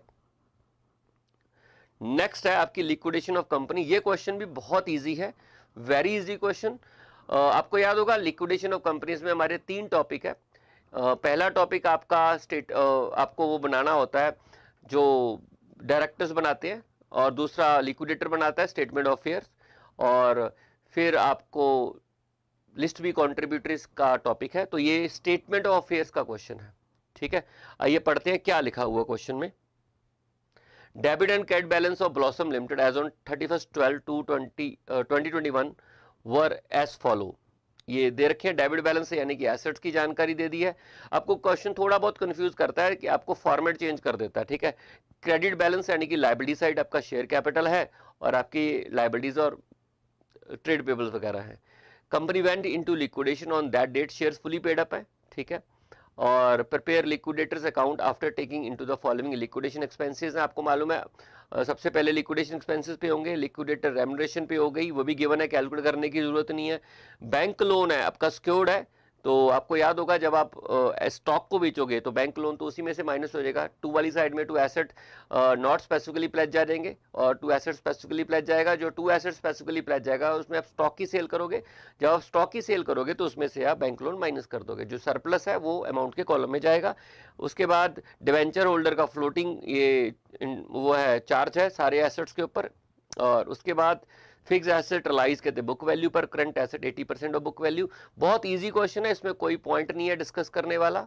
जिन्होंने लिक्विडेशन पढ़ा होगा उनके लिए ये क्वेश्चन बहुत इजी, बहुत ज्यादा इजी होगा। ठीक है, चलते हैं नेक्स्ट क्वेश्चन पर। एनबीएफसी का क्वेश्चन है, और आपको याद होगा ये क्वेश्चन आप नेट ओन्ड फंड कैलकुलेट करना है। इजी वन है, बहुत आसानी से हो जाएगा, सिर्फ नेट ओन्ड फंड की कैलकुलेशन करनी है। नेट ओन्ड फंड की कैलकुलेशन का तरीका आपको मालूम है ऑलरेडी। क्या होता है कि आप टोटल निकाल लीजिए कि आपका कितना कैपिटल लगा हुआ है, इसमें आप ऐड कर लोगे, ये देखिए ये और ये। ठीक है, और इसमें से आप माइनस कर दीजिए 80। आपकी जो टोटल इन्वेस्टमेंट है वो आपकी paid up capital general reserve आ जाएगी, उसमें से आपको माइनस करना होता है। अगर आप अपने ही ग्रुप कंपनीज में अपनी ही सब्सिडरीज में इन्वेस्टमेंट करते हो जो कि 10% ऑफ ग्रॉस ओन्ड फंड का से ज़्यादा हो, तो ग्रॉस ओन्ड फंड आपका 800 है, 800 का 10% 80 हो गया। तो आपने जो अपनी ग्रुप कंपनीज में इन्वेस्टमेंट कर रखी है 650 की कर रखी है, 650 में से आप माइनस कर दीजिए 80, बाकी जो बैलेंस होगा वो आपके इस ग्रॉस ओन्ड फंड में से माइनस हो जाएगा, तो आपके पास नेट ओन्ड फंड आएगा। बहुत इजी क्वेश्चन है, ऐसा क्वेश्चन भी आपने कई सारे आपके मटेरियल में अवेलेबल है, तो आपने किए होंगे, इसमें भी कोई प्रॉब्लम नहीं है। बैंकिंग कंपनीज में भी कोई प्रॉब्लम नहीं, बहुत आसान क्वेश्चन है। मैं पढ़ देता हूं क्या है। Prepare the profit and loss account of top bank limited for the year ended 31 March 2022। क्या है आइए देख लेते हैं। The following are the figures extracted from the books of top bank limited as on this date. Interest and discount received वगैरह दिया हुआ है। बनाना क्या है, आपको बनाना है prepare profit and loss of top bank limited. आपको पीएनएल अकाउंट बनाना है। पीएनएल का जो शेड्यूल नंबर है वो 13 से स्टार्ट होता है। 13 में आपकी इंटरेस्ट इनकम होती है, और 14 में अदर इनकम होती है, 15 में आपकी होती है इंटरेस्ट एक्सपेंडेड, 16 में आपके अदर एक्सपेंसेस होते हैं। ठीक है, अदर ऑपरेटिंग एक्सपेंसेस होते हैं, तो आपको उनके शेड्यूल बनाने पड़ेंगे।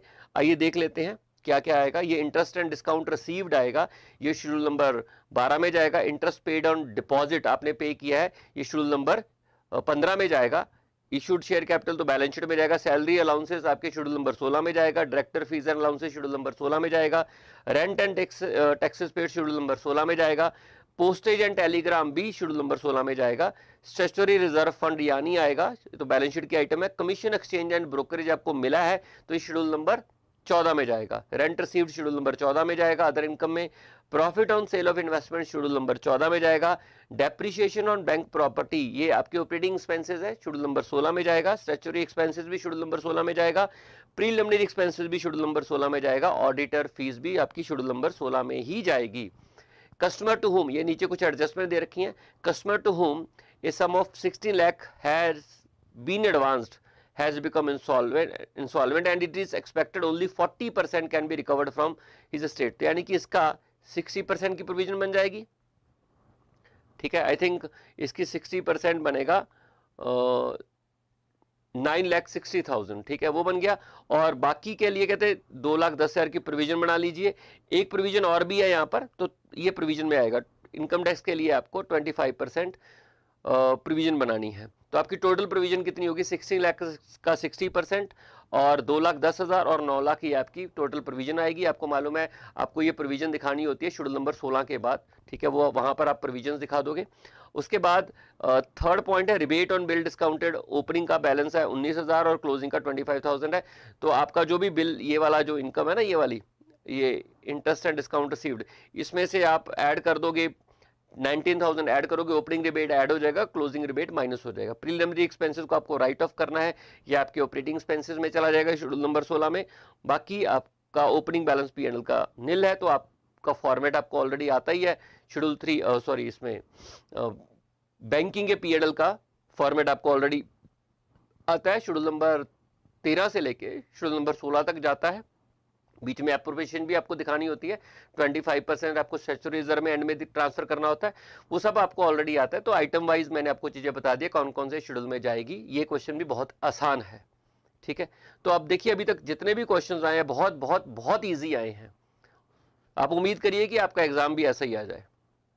कंसोलिडेटेड फाइनेंशियल स्टेटमेंट, आइए देखते हैं इसमें क्या है। नॉर्मल क्वेश्चंस आपने किए हुए हैं और अब देखते हैं 31 मार्च को एच लिमिटेड और एस लिमिटेड की जानकारी दे दी। एच लिमिटेड की के बैलेंसेस गिवन है और एस लिमिटेड के बैलेंसेस भी गिवन है। इन्वेस्टमेंट की है, 1500 शेयर्स खरीदे हैं और चलिए देखते हैं कब खरीदे। 1 अप्रैल यानी कि साल के शुरू में आपने खरीदा है, बिगिनिंग ऑफ द ईयर में आपने खरीदा है। ये साल का एंड है, यानी कि आपका जो पोस्ट इनकॉर्पोरेशन पीरियड है वो 1 साल है। Okay, H limited purchase 90,000 equity share in S limited on 1 April 2021। On that date the following balances stood in the books. Balances उस समय जनरल 1500 था, 1500,000 था और P&L का 633,000 था, ठीक है जी, ये भी पता है आपको। और 14 जुलाई 2021 एस लिमिटेड ने डिविडेंड डिक्लेयर किया है, ऑफकोर्स बाद में किया है, out of pre acquisition profit किया है। H limited credited dividend receive to P&L account. H limited ने वो डिविडेंड P&L अकाउंट में ट्रांसफर कर दिया था। ये आप ऑलरेडी जानते हो कि ये कहाँ से एडजस्ट होना चाहिए था, ये इन्वेस्टमेंट में से माइनस होना चाहिए था, बट एच लिमिटेड ने उसे गलती से P&L में ट्रांसफर कर दिया। ये आप ऑलरेडी जानते हो इसकी ट्रीटमेंट।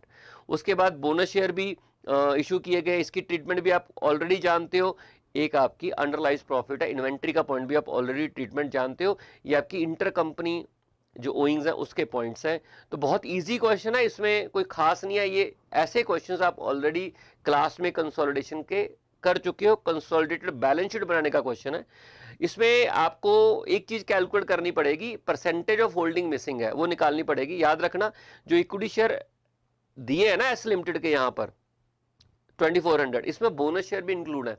तो बोनस शेयर हटा के फिर आप कैलकुलेट करोगे, ये याद रखना आपको। ये जो आप सोचोगे ना, नहीं 90,000 शेयर्स हैं, इक्विटी शेयर्स आपने खरीद लिए और 240 में से ये 2400 240,000 शेयर्स हैं। 240,000 आफ्टर बोनस इशू है, तो बोनस इशू के पहले निकालना है आपको कितने शेयर थे, फिर आप परसेंटेज ऑफ होल्डिंग निकालोगे। ये बात मैंने आपको ऑलरेडी क्लासेस में बताई हुई है कि अगर क्वेश्चन में बोनस दे रखा है, बोनस शेयर दिए हुए हैं, तो आप परसेंटेज ऑफ होल्डिंग अगर गिवन नहीं है तो परसेंटेज ऑफ होल्डिंग आपको बड़े ध्यान से निकालनी पड़ेगी। परसेंटेज ऑफ होल्डिंग जो आपके सब्सिडरी कंपनी का शेयर कैपिटल है उसमें बोनस का फैक्ट हटा के जो बचेगा उसमें से आपको परसेंटेज ऑफ होल्डिंग निकालनी पड़ेगी। ठीक है, आपको ये ध्यान रखना है। इसके अलावा क्वेश्चन में कोई खास पॉइंट नहीं है, आप जानते हो कि कैसे क्वेश्चन कर रहा है। डिविडेंड की ट्रीटमेंट उन्होंने वैसे ही की हुई है नॉर्मल, की कंपनी को डिविडेंड मिला और कंपनी ने उठा के एच लिमिटेड ने उसे इन्वेस्टमेंट में से माइनस करने की बजाय उसे माइनस कर दिया, आपके रिजर्व एंड सरप्लस में ऐड कर लिया। ठीक है, ये गलती हम हर क्वेश्चन में एक एक्सेप्शन को छोड़ के, एक क्वेश्चन आपके मटेरियल में ऐसा था जिसमें ऐसा उन्होंने गलत नहीं किया था, बिल्कुल सही ट्रीट कर लिया था। बाकी सारे क्वेश्चनों में डिविडेंड के केस में, प्री एक्विजिशन डिविडेंड के केस में सेम मिस्टेक आपको मिलती है। आप इसकी ट्रीटमेंट ऑलरेडी जानते हो और डिविडेंड का पॉइंट भी आपको ऑलरेडी आता है। Inter company holdings up downstream upstream का पॉइंट है वो भी आपको आता है, और इंटर कंपनी आपकी ओइंग्स है वो भी आपको ऑलरेडी ट्रीटमेंट करनी आती है। तो इस क्वेश्चन में आपको कोई भी ऐसा पॉइंट नहीं है जो आप ट्रीट नहीं कर सकते। ठीक है, तो ये क्वेश्चन भी आपका हो गया है, बिल्कुल नॉर्मल क्वेश्चन है। इसी के साथ आई थिंक हमारे क्वेश्चंस तो खत्म हो गए हैं। अब हम चलेंगे अकाउंटिंग स्टैंडर्ड्स के ऊपर। अकाउंटिंग स्टैंडर्ड, आइए क्वेश्चन नंबर 12वां, explain accounting treatment of contingent gain as per AS4 contingencies and events occurring after balance sheet date. ये तो आपको थ्योरी का क्वेश्चन है, आपको ऑलरेडी आता होगा। कंटीजेंस गेन्स की वैसे तो कोई ट्रीटमेंट नहीं होती है, हम उसको ट्रीट नहीं करते हैं, लेकिन अगर उसमें वर्चुअल सर्टेनिटी हो जाए तो हम उसको इनकम को बुक कर लेते हैं। जब तक उसमें वर्चुअल सर्टेनिटी नहीं होती तब तक हम कंटीजेंट गेन्स को अपनी बुक्स में रिकॉर्ड नहीं करते हैं। ये इसकी ट्रीटमेंट है। ठीक है, नेक्स्ट क्वेश्चन पे चलते हैं, क्वेश्चन नंबर 13 पे। Bela limited has a vacant land of measuring 200 square metres which it had no intention to use in future. ठीक है, the company decided to sell the land to tide over its liquidity. उनकी liquidity position में problem है तो company decided कि land को बेच देंगे। ठीक है, and made a profit of 10 lakh by selling the land. Moreover, there was a fire in the factory, आग लग गई, and a part of unused factory shed valued at 8 lakh was destroyed. आग लग गई और 8 लाख का नुकसान हो गया। Loss from fire was set off against the profit from the sale of land, और 2 लाख का प्रॉफिट P&L में डिस्क्लोज कर दिया गया। Do you agree with the treatment and disclosure? If not state your view. देखिए, हम लोग बात करें AS5 की, नेट प्रॉफिट और loss for the period prior period item and changing accounting policies, ये हमारा अकाउंटिंग स्टैंडर्ड का नाम है। इसके मुताबिक जब आप प्रॉफिट और लॉस फॉर द पीरियड निकालते हो, ठीक है, उसमें आपको नॉर्मल आइटम्स को ट्रीट अलग करना होता है, प्रायर पीरियड आइटम को ट्रीटमेंट अलग करना होता है। आप उसको एक्स्ट्राऑर्डिनरी आइटम्स की ट्रीटमेंट अलग दिखाओगे और एक्सेप्शनल आइटम्स की ट्रीटमेंट अलग दिखाओगे। जो गिवन आइटम्स हैं दो, एक तो आग लगने वाली आइटम और एक फिक्स एसेट को बेचने की आइटम्स, ये दोनों एक्स्ट्राऑर्डिनरी आइटम्स हैं। दोनों का सेपरेट ट्रीटमेंट जरूर दिखाया जाएगा, बट दोनों को नेट नहीं करना। आपको सेल ऑफ एसेट को अलग दिखाना होगा क्योंकि दोनों एक्स्ट्राऑर्डिनरी आइटम है। आपको याद होगा AS5 स्पेसिफिकली कह रहा है कि नॉर्मल आइटम को अलग दिखाइए, आप एक्सेप्शनल आइटम को अलग दिखाइए, प्रायर पीरियड आइटम को अलग दिखाइए, एंड आप एक्स्ट्राऑर्डिनरी आइटम्स को अलग दिखाइए। तो एक्स्ट्राऑर्डिनरी आइटम का डिस्क्लोजर आपको स्पेसिफिकली अलग से देना पड़ेगा, लेकिन आप किसी भी दो एक्स्ट्राऑर्डिनरी आइटम को नेट करके नहीं दिखाओगे। तो इसका मतलब जो अकाउंटिंग ट्रीटमेंट इस क्वेश्चन में दिया गया है वो गलत है। आपको एसेट की सेल को अलग दिखाना पड़ेगा और आपको लॉस बाय फायर आपको अलग दिखाना पड़ेगा। ठीक है, तो इस क्वेश्चन को अटेम्प्ट कैसे करना है? थ्योरी के क्वेश्चन अटेम्प्ट करने का मतलब मैंने आपको ऑलरेडी बता रखा है कि पहले आप प्रोविजन एक्सप्लेन करोगे जो एप्लीकेबल प्रोविजन है, फिर प्रेजेंट केस को एक्सप्लेन करोगे और फिर आप दिखाओगे, कंक्लूजन दोगे। तो इस केस में प्रोविजन आपने बतानी है कि क्या क्या एक्स्ट्राऑर्डिनरी आइटम के रिलेटेड क्या प्रोविजन है, और प्रेजेंट केस को आपको एक्सप्लेन करना और साथ में आप अपना कंक्लूजन दे दोगे। ठीक है जी, ये 13 का ए पॉइंट हो गया। नेक्स्ट है कंस्ट्रक्शन कॉन्ट्रैक्ट है। संपत कंस्ट्रक्शन है, एक undertook a contract to construct a building for 108 lakh. 108 lakh के लिए उन्होंने कॉन्ट्रैक्ट किया है। 31 मार्च को कंपनी ने 83.99 लाख ऑलरेडी खर्च कर दिया है और प्रूडेंट एस्टिमेट लगाते हैं कि इतना खर्चा और हो जाएगा। देखिए, उन्होंने कॉन्ट्रैक्ट लिया 108 लाख का, इतना खर्चा ऑलरेडी वो कर चुके हैं और उनको लगता है इतना खर्चा और हो जाएगा। दोबारा रिपीट कर रहा हूं, 108 लाख का खर्चा रेवेन्यू है, वहां से इतने का कॉन्ट्रैक्ट लिया है। 83.99 लाख वो ऑलरेडी इनकर्ड कर चुके हैं और उनको लगता है 36.01 लाख और खर्च हो जाएगा, ये उनको एस्टिमेट लगता है। You are required to compute the amount of provision for the foreseeable losses which must be made in the final account. तो अब वो क्वेश्चन बोल रहा है कि आपको जो लॉसेज लग रहे हैं कि आप उसको प्रोविजन बनाना चाहोगे या नहीं बनाना चाहोगे। बिल्कुल बनाना चाहेंगे। आप देखिए 108 लाख आपका रेवेन्यू है और टोटल खर्चा आपका इतना है, तो इसमें प्रूडेंस अगर आप लगाते हो तो लॉस की प्रोविजंस आपको बनानी होती हैं। तो इसका जो डिफरेंस आएगा वो लॉस है, तो आपको करंट ईयर में इस लॉस की आपको प्रोविजन बनानी पड़ेगी एज पर अकाउंटिंग स्टैंडर्ड 7। इतना सा आंसर करना है। आप AS 7 की प्रोविजन लिखोगे कि अगर आपको लगता है कि लॉसेज हैं, तो आपको जिस ईयर में लॉस एस्टिमेट हो जाते हैं, आपको कैलकुलेट हो जाते हैं, उसी ईयर में आपको लॉस की प्रोविजन बनानी पड़ती है।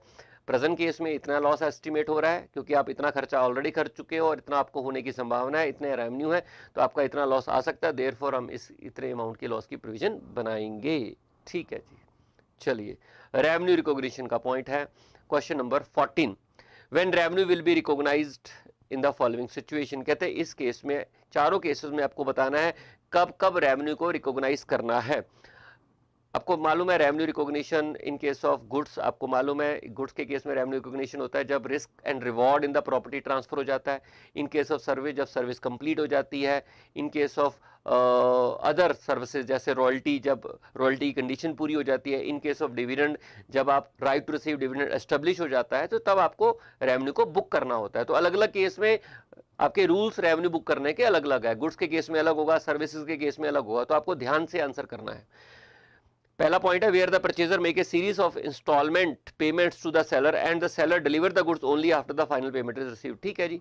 कहते कब रेवेन्यू रिकॉर्ड करोगे? जब डिलीवरी करेंगे। अब तक जो रेवेन्यू मिल रहा है वो आपको एडवांस पेमेंट्स मिल रही हैं, और आप डिलीवरी कब कर रहे हो? गुड्स के एंड में जाके, जब फाइनल सारी इंस्टॉलमेंट मिल जाएगी तब आप गुड्स की डिलीवरी कर रहे हो।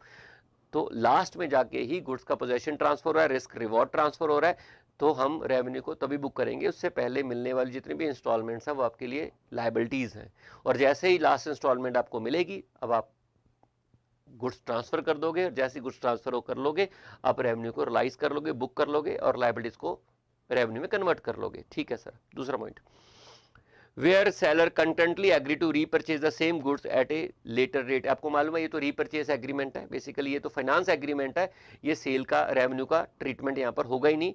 आप गुड्स को बेच रहे हो, बाद में खरीद भी लोगे। ठीक है, तो ये आपके लिए, आपको मालूम है ये रीफाइनेंसिंग का कंसेप्ट है, यहाँ पर AS जो भी है 9 एप्लीकेबल नहीं होगा। Where goods are sold to distributor, dealers और अदर्स फॉर रीसेल। कहता है कि गुड्स आप डिस्ट्रीब्यूटर को दे रहे हो, डीलर को दे रहे हो और अदर्स को दे रहे हो। देखो अगर तो फाइनली रिस्क एंड रिवॉर्ड आपने डिस्ट्रीब्यूटर को, डीलर को या अदर्स को ट्रांसफर कर दिया, फिर तो सेल, जैसे गुड्स ट्रांसफर होंगे आपको सेल रिकॉर्ड कर लेनी चाहिए, आपको रेवेन्यू रिकॉर्ड करना चाहिए। लेकिन अगर रिस्क एंड रिवॉर्ड आपका ही है तो इस लाइक के कंसाइनमेंट सेल, तो आप डिस्ट्रीब्यूटर को, डीलर को और अदर्स को एज ए कंसाइनमेंट सेल कर रहे हो, क्योंकि आप रिस्क एंड रिवॉर्ड ट्रांसफर नहीं कर रहे, मालिक आप ही हो। फिर उस केस में आपको सेल यहाँ पे बुक नहीं करनी है जब तक फाइनल कस्टमर को गुड्स बिक नहीं जाते। ठीक है। Commission on services rendered as agent on insurance business. Commission on service rendered as agent on insurance business. कहते हैं इंश्योरेंस बिजनेस के ऊपर जो कमीशन आता है वो कब बुक करना चाहिए? जब आपकी सर्विसेज कंप्लीट हो जाएंगी, जब आप जो इंश्योरेंस का जो पॉलिसी कर रहे हो जब वो चालू हो जाएगी, शुरू हो जाएगी, जब वो पॉलिसी एक्सेप्ट हो जाएगी, तब आप मानी जाएगी आपने सर्विस कंप्लीट कर दी, और जब आपने सर्विस कंप्लीट कर दिया तो आप अपनी बुक्स में कमीशन को रिकॉर्ड कर सकते हो। ठीक है जी। तो this is how you have to answer 14।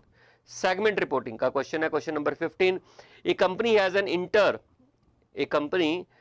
N inter segment transfer policy of charging. अच्छा, company has inter segment transfer pricing policy of charging at cost less 10%। कहते वो इंटर सेगमेंट, एक सेगमेंट दूसरे सेगमेंट को जब गुड्स ट्रांसफर कर रहा है तो वो कॉस्ट लेस 10% पे ट्रांसफर कर रहा है, और the market price are generally 20% above the cost. और जब यही कंपनी मार्केट में गुड्स बेचती है तो उसमें 25% ऐड करती है। Is the policy adopted by the company is correct. Question ये पूछ रहा है कि जो कंपनी ने पॉलिसी अडॉप्ट की है क्या वो सही है, क्या वो करेक्ट है? आपको इसका आंसर करना है, तो आप बताइए जरा। As per the provision of accounting standard 17, आप अपने इंटरनल सेगमेंट के लिए किसी टाइप की भी पॉलिसी बना सकते हो, चाहे आप कॉस्ट पे ट्रांसफर कर सकते हो, चाहे इंटरनल ट्रांसफर्स आप लॉस पे कर सकते हो, चाहे इंटरनल ट्रांसफर आप प्रॉफिट पे कर सकते हो। आपकी कैसी भी पॉलिसी बने कोई प्रॉब्लम नहीं है, बट वो पॉलिसी आपको एक तो कंसिस्टेंटली फॉलो करनी पड़ेगी और आप उसका पॉलिसी का डिस्क्लोजर अपनी बुक्स में दोगे। ठीक है। मार्केट में आप किस मार्जिन से बेचते हो और इंटरनल ट्रांसफर आप किस मार्जिन से करते हो, इसका कोई लेन देन नहीं है, आप इंटरनल ट्रांसफर जैसे भी कर सकते हो। ठीक है। लेकिन आपको ज़रूरत क्या है कि आप उसको कंसिस्टेंटली फॉलो कीजिए और आप उसका डिस्क्लोजर दीजिए अपनी बुक्स में। ये करना है, अगर कंपनी ऐसा करती है तो वो बिल्कुल सही कर रही है, उसमें कोई प्रॉब्लम नहीं है। ठीक है जी, क्वेश्चन नंबर 15 हो गया। क्वेश्चन नंबर 16 चलते हैं, रिलेटेड पार्टीज ट्रांजैक्शन में। SP Hotel Limited enter into an agreement with Mr. A for running its hotel for a fixed return payable to the later every year। ऐसा question तो हम लोगों ने ऑलरेडी मटेरियल में किया हुआ है। The contract involves the day-to-day management of the hotel, while all financial and operating policy decisions are taken over by board of director of the company. Mr. A does not own any voting power in SP Hotel Limited. Would he be considered as a related party of SP Hotel Limited? बिल्कुल नहीं। जब उसके पास ownership नहीं है तो आप समझ रहे हो कि आप उनको रेगुलेट नहीं कर सकते, आपका सब्सटेंशियल कंट्रोल नहीं है उसके पास। ठीक है, तो आप किसी भी तरीके से रिलेटेड पार्टी में फॉल नहीं करोगे। अब सारी कंडीशन चेक कर लोगे, बहुत सारी कंडीशंस है रिलेटेड पार्टी की, कि आपका सिग्निफिकेंट इन्फ्लुएंस होना चाहिए या कंट्रोल होना चाहिए, कंट्रोल हो या सिग्निफिकेंट इन्फ्लुएंस हो, आप रिलेटिव हो या आप पार्टनर हो, तो ऐसी सारी कंडीशन को आप चेक कर लीजिए, ये पॉइंट कहीं पर भी फॉल नहीं करेगा। ठीक है, तो as a result mister A related party नहीं है। आपका आंसर ये है। पहले आप प्रोविजन लिखोगे कि ये वाली ट्रांजैक्शन इन सारी पॉइंट्स में नहीं फॉल कर रही है, देयरफॉर रिलेटेड पार्टी का डिस्क्लोजर एक्सप्लेन करोगे ना, रिलेटेड पार्टी कौन होती है, तो पहले आप उसको एक्सप्लेन कर दीजिए, फिर आप बता दीजिए कि इस केस में आपका जो ये मिस्टर ए है किसी भी कंडीशन में फॉल नहीं कर रहा, therefore mister A is not a related party. अरे भाई, जब वो मालिक ही नहीं है, जब ओनर ही नहीं है, ओनरशिप ही नहीं है, तो बताइए वो कंट्रोल कैसे कर लेगा? ना ही उसका सिग्निफिकेंट इन्फ्लुएंस होगा और ना ही वो किसी डायरेक्टर का रिलेटिव है जिसका सिग्निफिकेंट इन्फ्लुएंस हो, तो देयरफॉर वो रिलेटेड पार्टी की डेफिनेशन में फॉल नहीं करेगा। ठीक है, आपको आंसर लिखते समय डेफिनेशन रिलेटेड पार्टी की जरूर लिखनी है और फिर प्रेजेंट केस को एक्सप्लेन करना है और कंक्लूजन दे देना है। ठीक है सर। लीज का क्वेश्चन है, क्वेश्चन नंबर 17। चलिए, will limited has entered into A 3-year lease arrangement with Tanya Sports Club in respect of fitness equipment costing 16,99,999.50. Annual lease payment to be made at the end of each year are structured in such a way that sum of the present value of lease payment and that of residual value together equal the cost of the equipments lease out।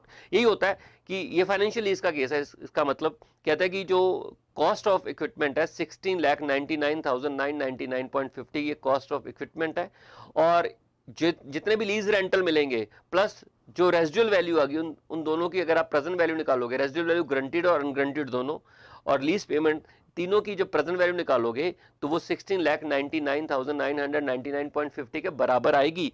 तो इसका मतलब ये financial lease है। ठीक है, the अनग्रंटेड residual value अब उन्होंने बता दी है on the expiry of lease term 1,33,500 asset would revert to the lessor at the end of the year। ठीक है, ग्रंटेड रेजिडुअल वैल्यू यहाँ पर नहीं है, फिर इसका मतलब अनग्रंटेड रेजिडुअल वैल्यू है, क्योंकि एसेट रिवर्ट बैक हो जाएगा लेजर के पास, एसेट लेजी कंटिन्यू नहीं करेगा, एसेट लेजर को ही चला जाएगा। तो यहाँ पे ग्रंटेड रेजिडुअल वैल्यू नहीं है, अनग्रंटेड रेजिडुअल वैल्यू है। ठीक है, और इम्प्लिसिट रेट ऑफ रिटर्न आपका 10% है। You are required to compute the amount of annual lease payment and unearned finance income, आपको बताना है। डिस्काउंटिंग रेट आपको गिवन है 10%। ठीक है, हो जाएगा, बहुत इजी है। देखिए, आपको मालूम है total present value of lease payments plus unguaranteed residual value की प्रेजेंट वैल्यू आपको ऑलरेडी मालूम है 16,99,999.50।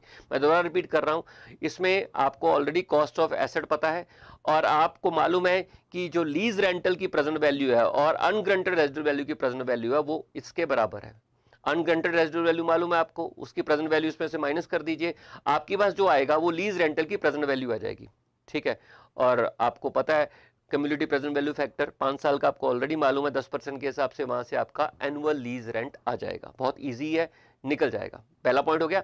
दूसरा पॉइंट आपको बताना है अनअर्न्ड फाइनेंस इनकम कितनी। अनअर्न्ड फाइनेंस इनकम बेसिकली क्या होती है, आप टोटल पेमेंट कितनी मिलेगी आपको एज ए लेजर। आपको एक तो मिलेगा लीज रेंट मिल जाएंगे, उनको जोड़ लीजिए, और अनग्रंटेड रेजिडुअल वैल्यू मिलेगी वो जोड़ लीजिए, उसमें से कॉस्ट ऑफ इन्वेस्टमेंट को माइनस कर दीजिए, जो डिफरेंस आएगा वो अनअर्न्ड फाइनेंस इनकम आ जाएगी। तो इस तरीके से आपका दूसरा पॉइंट भी सॉल्व हो जाएगा। बहुत ईजी क्वेश्चन है।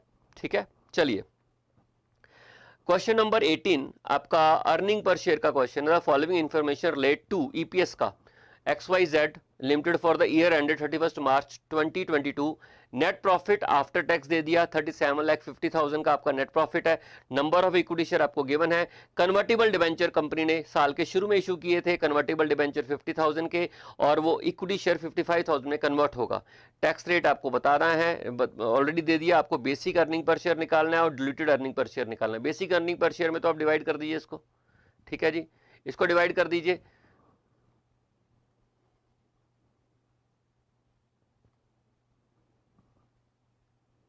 आप डिवाइड कर दीजिए, आपके पास बेसिक अर्निंग पर शेयर आ जाएगा, ठीक है। और अगर आप डिल्यूटेड निकालना चाहते हो तो आपको add potential equity share add करने पड़ेगा। उसका इम्पैक्ट, पोटेंशियल इक्विटी शेयर यहाँ पे डिवेंचर्स हैं, कन्वर्टेबल डिवेंचर्स हैं, उसका इम्पैक्ट आपको न्यूमिनेटर और डिनोमिनेटर दोनों लेना पड़ेगा। डिनोमिनेटर में तो नंबर ऑफ शेयर में 55,000 ऐड हो जाएंगे, और न्यूमिनेटर में आपको क्या करना पड़ेगा, न्यूमिनेटर में आपको जो इंटरेस्ट एक्सपेंसेस है वो ऐड बैक करना पड़ेगा नेट ऑफ टैक्स। क्योंकि जब आपके डिवेंचर शेयर में कन्वर्ट हो जाएंगे तो जो ऊपर 37,50,000 है उसमें से जो इंटरेस्ट माइनस होता है ना, ये प्रॉफिट आफ्टर टैक्स है। तो इसका मतलब इसमें से डिवेंचर इंटरेस्ट माइनस हो रखा है। तो भाई अगर आप डिवेंचर को शेयर ट्रीट कर रहे हो तो आप इंटरेस्ट को भी हटा दोगे, तो आपका जो 50,000 के ऊपर यानी कि 50 लाख के ऊपर 8% इंटरेस्ट बनता है, उसका नेट ऑफ टैक्स लेके आप उसमें ऐड बैक कर दोगे, न्यूमिनेटर में ऐड कर दोगे, तो आपके पास प्रॉफिट आ जाएगा जो पोटेंशियल शेयर कंसीडर करने के बाद आएगा। और डिनोमिनेटर में मैंने आपको बोला कि जो आपकी एग्जिस्टिंग शेयर है 5 लाख, उसमें 55,000 ऐड हो जाएंगे, तो आप डिवाइड कर लोगे, आपका डिल्यूटेड ईपीएस आ जाएगा। बहुत इजी क्वेश्चन है, बहुत बेसिक क्वेश्चन है, ठीक है सर। नेक्स्ट है जी 19th क्वेश्चन है, आपको बताना है अकाउंटिंग इनकम क्या है, टैक्सेबल इनकम क्या है, और टैक्स एक्सपेंसेस क्या है।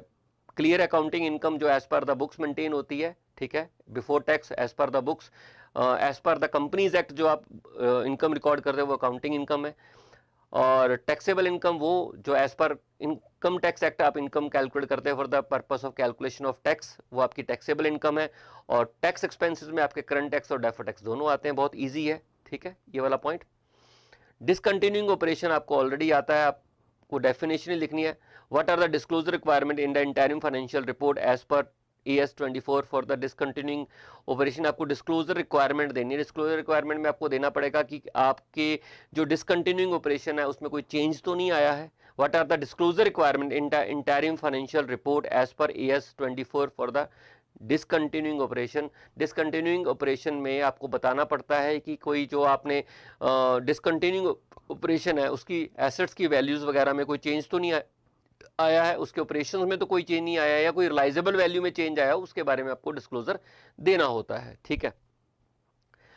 नेक्स्ट है अकाउंटिंग स्टैंडर्ड 26 आपका इंटेंजिबल एसेट का है। के limited launch a project for producing product x in October 2021। The company incurred 40 lakh toward research and development expenses up to 31st March 2022. Due to prevailing market condition, the management came to conclusion that the product cannot be manufactured and sold in the market for the next 10 years. The management hence want to defer the expenditure and write off in the future years. Advise the company as per the applicable accounting standard. देखो आपको मालूम होगा intangible asset का जो point होता है वो ये होता है कि इसमें दो तरीके के खर्चे होते हैं, R&D का, रिसर्च का खर्चा होता है, डेवलपमेंट का खर्चा होता है। जो रिसर्च का खर्चा होता है वो प्योरली P&L में जाता है, जो डेवलपमेंट का खर्चा वो इंटेंजिबल एसेट में कन्वर्ट होता है। लेकिन उसके लिए कुछ कंडीशन जरूरी होती हैं। अगर डेवलपमेंट फेज में जो खर्चा हुआ है साथ में कंडीशंस ऑफ इंटेंजिबल एसेट पूरी नहीं होती है, तो वो डेवलपमेंट फेज में जो खर्च होने वाला खर्चा है वो सारे का सारा पीएल में ट्रांसफर होता है। तो यहाँ पर भी क्लियर है, देखो रिसर्च फेज का सारा खर्चा तो पीएल में जाएगा, जो डेवलपमेंट फेज में आपने खर्चा किया वो आप अलग अलग नहीं कर पा रहे, तो 40 लाख आप मान के चलिए कि डेवलपमेंट फेज का खर्चा है। लेकिन डेवलपमेंट फेज में इंटेंजिबल एसेट की कंडीशन भी पूरी करनी पड़ती है। तो यहाँ पर आप देखिए मैनेजमेंट को लगता है कि हमें उस एसेट को बना के फायदा ही कोई नहीं है, तो इसलिए आपकी कंडीशन ही इंटेंजिबल एसेट की पूरी नहीं हो रही है, तो ये डेवलपमेंट फेज में होने वाला सारा खर्चा पीएल में उसी ईयर में राइट ऑफ होगा जिस ईयर में वो इनकर्ड हुआ है, ना कि इसको डेफर किया जाएगा। तो मैनेजमेंट का जो डिसीजन है इसको डेफर करने का वो आपका गलत है, ठीक है सर। बी क्वेश्चन इसका part, Kios Limited is in process of finalizing its account for the year ended 31st March. It seek your advice in the following cases.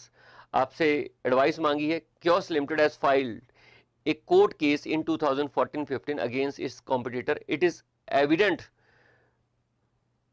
to the lawyer that Kios Limited may lose the case and would would have to pay 3 lakh being cost of litigation. No entries provision have been made in the books. तो भाई आपको पहले लिखाना बताना पड़ेगा कि यहाँ पे प्रोविजंस कब बनती है, प्रोविजन बनने की कंडीशंस क्या, प्रोविजन बनने की कंडीशन होती है कि आपके पास प्रेजेंट ऑब्लिगेशन हो, पास इवेंट से प्रेजेंट ऑब्लिगेशन हो, और दूसरी कंडीशन होती है फ्यूचर में इकोनॉमिक रिसोर्सेज का आउटफ्लो, और तीसरी कंडीशन होती है उस रिसोर्सेज का जो आउटफ्लो होगा उसकी वैल्यू का लायबिलिटी से मेजर कर सको। अगर तीनों कंडीशन में आपकी यस होती है तो ही आप प्रोविजन बनाते हो। तो इस केस में आप देखो आपके पास ऑब्लिगेशन है तो आपने केस कर रखा है, पास्ट इवेंट से प्रेजेंट ऑब्लिगेशन है, और आपको फ्यूचर में आउटफ्लो होने के चांसेस है, तो आप यहाँ पर 3 लाख की प्रोविजन बनाओगे। ठीक है sir. A new regulation has been passed in 2021-22 by the Healthcare Ministry to upgrade facilities. Deadline set by the government is 31/3/2023 तक company estimate and expenditure of 10 lakh for the set upgrade. इसमें कोई provision बनाने की जरूरत नहीं है, क्योंकि आप देखो आप 2022 में बैठे हो, 21-22 में बैठे हो, और आपकी डेडलाइन 2023 है, तो यहाँ पे आपकी कोई पास्ट इवेंट से प्रेजेंट ऑब्लिगेशन पैदा ही नहीं हो रही है, तो यहाँ पर आपकी लायबिलिटी की डेफिनेशन में आप फॉल नहीं कर रहे हो। ये 2023 में जाके आपको पूरा करना है, वहां पर पूरा नहीं करोगे तो आपके ऊपर पेनल्टी लगेगी। इसकी बात हम 2023 में जाके करेंगे। 2022 में ऐसी कोई ऑब्लिगेशन नहीं है, ना तो कोई ऑब्लिगेशन है, ना ही कोई आपको आउटफ्लो होने वाला है यहाँ पर फ्यूचर रिसोर्सेज का। तो जब आपकी प्रेजेंट ऑब्लिगेशन ही नहीं है तो आप उसके लिए प्रोविजन नहीं बनाओगे। तो सेकंड केस में आपका आंसर नो है। ठीक है, चलिए, तो दीज आर द क्वेश्चंस जो अकाउंटिंग स्टैंडर्ड के थे, और पहले हमने क्वेश्चंस कर लिए जो चैप्टर्स के थे। और आरटीपी नवंबर 2022 के लिए जो एडवांस अकाउंटिंग का आरटीपी इशू हुआ है बहुत इजी है, इसमें कोई ऐसा पॉइंट इशू नहीं हुआ कि आपसे नहीं होगा। जो आपने question normally study material RTP MTP से पहले कर रखे हैं उसी तर्ज पर ही ये क्वेश्चंस आए हैं, इसमें कोई नई चीज ऐड नहीं हुई है, बहुत इजी है, और उम्मीद है कि आपका एग्जाम भी बहुत आसान रहेगा आपके लिए। All the best for your exam. Thank you.